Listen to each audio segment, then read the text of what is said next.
Hey folks, retired old soldier 1987 here. Last time we talked, we discussed the worst ass chewing I had ever received in my entire military career. Um, Everything went on fine. Was coming time to my tenure was coming up, which was my 3 years as a first sergeant.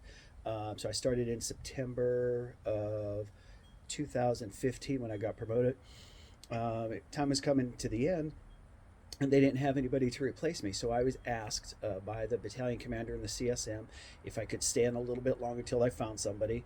And I did a little bit of help. I tried to find some people for them, and I said, "Yeah, I'll extend a couple more months. Not a big deal." But in that time, it was also time for me to start looking for a job. So as a senior NCO, especially at the first sergeant level, when your tenure's coming up, you don't want to stay in that unit for a couple different reasons. Number one, you've been there long enough. It's time to move on. It's time to gain new experiences to make yourself a more well-rounded soldier to help, your career, but not only that, to help the careers of other soldiers, because you can take your experience from that unit, bring it to another unit, and benefit the soldiers of that unit and that unit itself.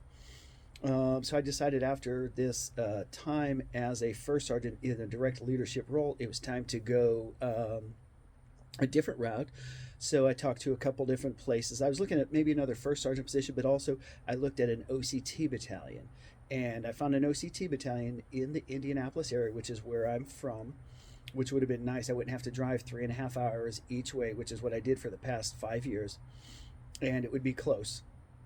A good unit, a good experience to be an OCT again, because I had already done that.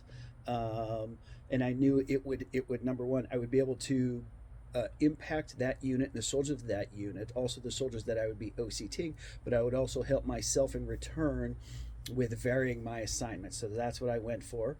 And I found this unit, and at some point they found the new first sergeant who they chose to be the new first sergeant. I helped interview them. And it was time to move on. So that's what we did. In my next video, I'll talk about my change of responsibility and the new incoming first sergeant for that unit. Hey folks, if you like the content I'm putting out, if you like what you're seeing, if you like what you're hearing, drop some comments down below, hit that like button, tell me about some experiences you've had with units you've been in, either as a senior NCO, as an officer, or as a junior enlisted soldier. I'd love to hear some of what you all have experienced. And until my next video, have a good one.